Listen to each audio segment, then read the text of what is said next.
श्री स्वामी समर्थ. स्वामी महाराजांच्या कृपेने तुमच्या सर्व इच्छा मनोकामना पूर्ण हो. मकर संक्रांत आणि षटतिला एकादशी हे दोन्ही सण एकाच दिवशी आलेले आहे आणि यामुळे या सणाला विशेष असे महत्त्व प्राप्त झालेले आहे. या एकादशीला देखील विशेष महत्त्व आहे. हे एकादशीचे व्रत केल्यावर 1000 एकादशी केल्याचे पुण्यफळ देखील प्राप्त होते असे म्हणतात. आता संक्रांत आणि षटतिला एकादशी ही अतिशय शुभ तिथी आहे. आता या दिवशी जर आपण काही उपाय केले, काही सेवा केल्या तर त्या अतिशय प्रभावी ठरतात. पण या दिवशी जर आपल्याकडून काही चुका झाल्या तर त्याचे दुष्परिणाम देखील आपल्याला भोगावे लागतात. भरपूर वेळ आपल्याला काही गोष्टी माहीत नसतात आणि आपल्याकडून या चुका होऊन जातात. आता अगदी आपण जाणून बुजून तर या चुका करत नाही, पण आपल्याकडून पूजेमध्ये या चुका झाल्यामुळे आपल्याला पूजेचे फळ मिळत नाही. मग आपण म्हणतो, मी कितीही देवाची पूजा केली, सेवा केली, तरी पण मला पूजेचे फळ का मिळाले नाही.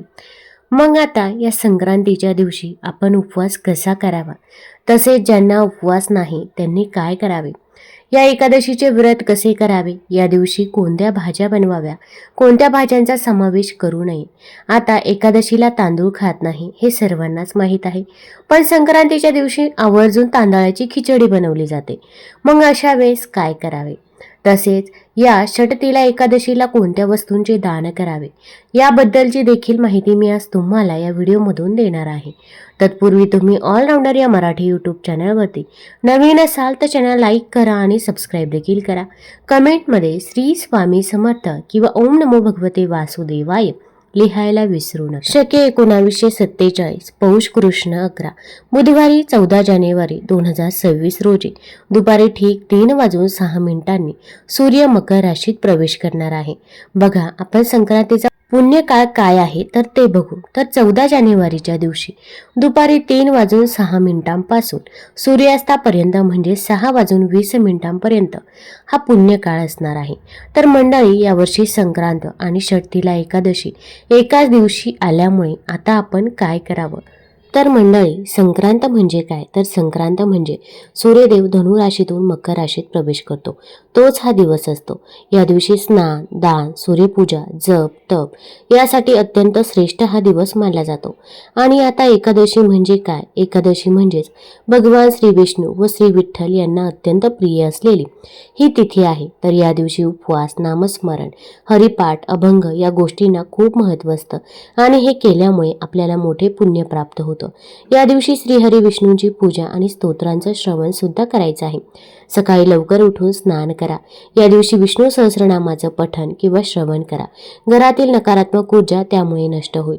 तुमच्या जवळच्या विठ्ठल मंदिरात किंवा श्री विष्णूंच्या मंदिरात जाऊन तीळ आणि गुळाचा नैवेद्य अर्पण करा. तिळगुळाचे लाडू किंवा तिळगुळाच्या वड्या सुद्धा तुम्ही अर्पण करू शकता. विठ्ठल हे भगवान श्रीहरी विष्णूंचंच रूप आहे, त्यामुळे संक्रांतीच्या दिवशी हा नैवेद्य दाखवल्याने जीवनात गोडवा आणि समृद्धी येते.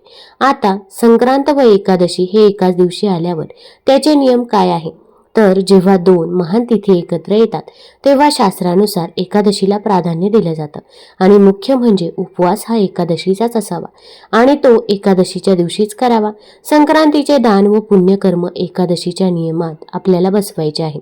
आता हा उपवास कसा करायचा आहे, तर तुम्ही निर्जल उपवास करू शकत असाल तर तो उत्तमच, सर्वोत्तम. पण शक्य होत नसेल तर फक्त फलाहार आपल्याला करायचा आहे. तांदूळ, गहू, ज्वारी, बाजरी टाळावीत. साबुदाणा, फळे, दूध, ताक हे मात्र चालते.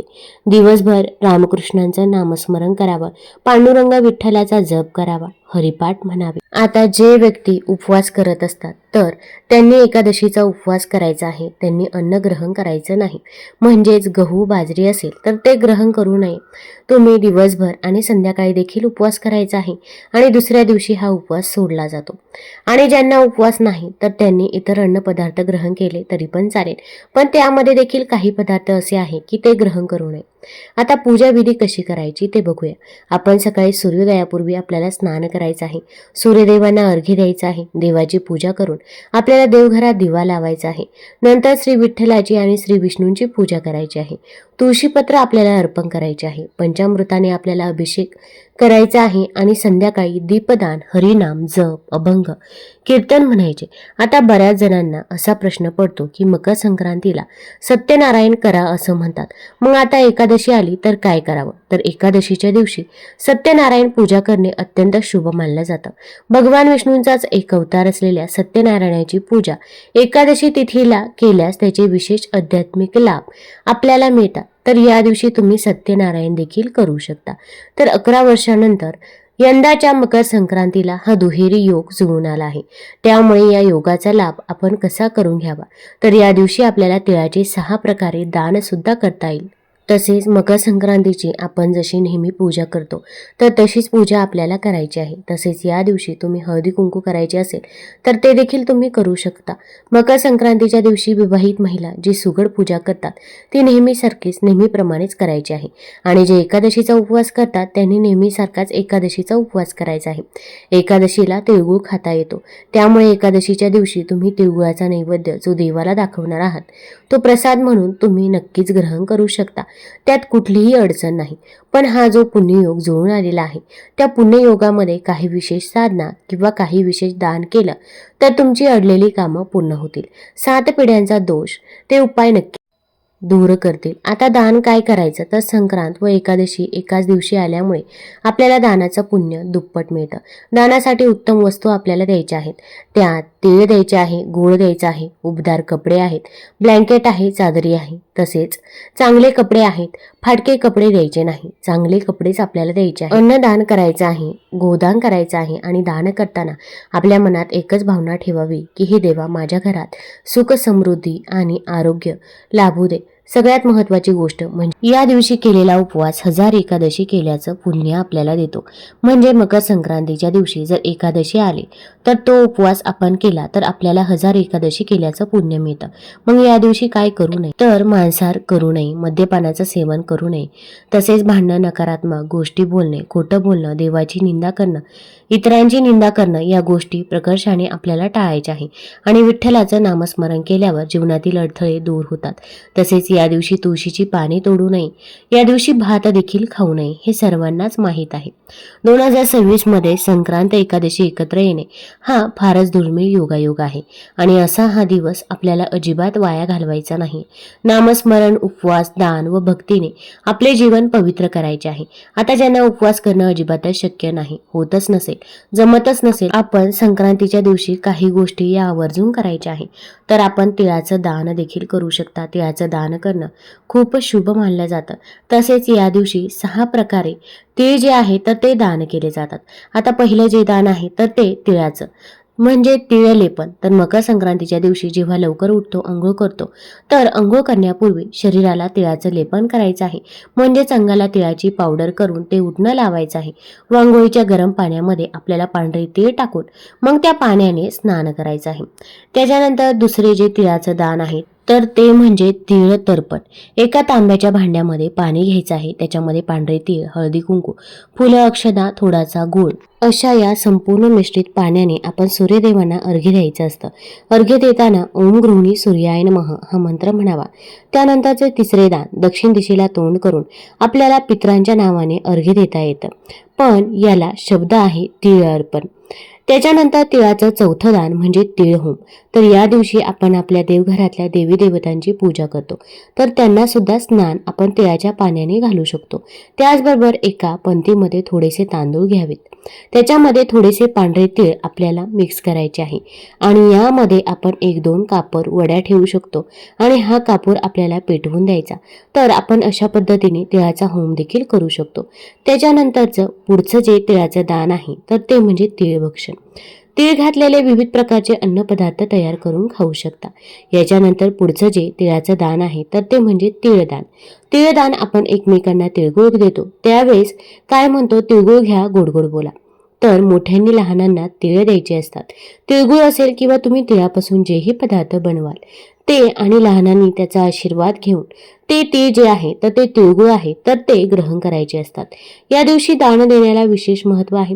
देवी पुराणातला हा श्लोक असा सांगतो, जो मकर संक्रांतीच्या दिवशी जी माणसे दान देतात आणि हव्यकव्य म्हणजे होम हवन करतात त्या वस्तू सूर्य त्यांना प्रत्येक जन्मामध्ये देत असतो.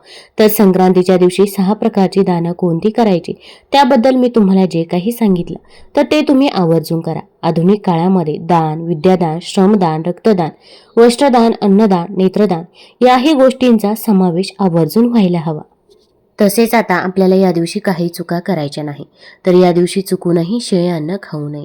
असे अन्न ग्रहण केल्याने राग आणि नकारात्मक ऊर्जा वाढते. तसेच लसूण, कांदा आणि मांसाहाराचं सेवन करू नये.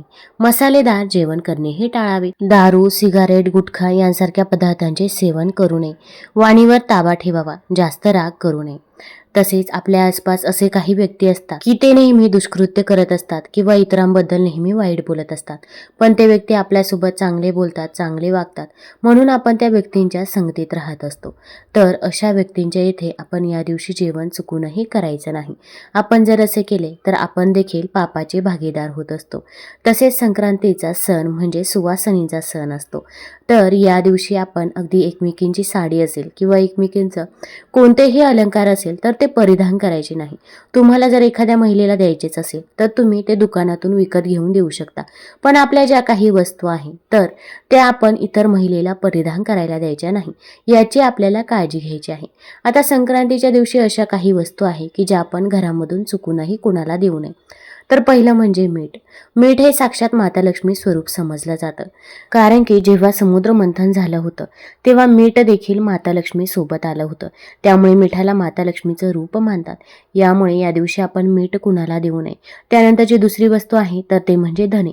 धने हे धनप्राप्तीसाठी खूप महत्त्वाची मानले जातात. जेव्हा धनत्रयोदशी असते तेव्हा आपण धन्यांची देखील पूजा करत असतो.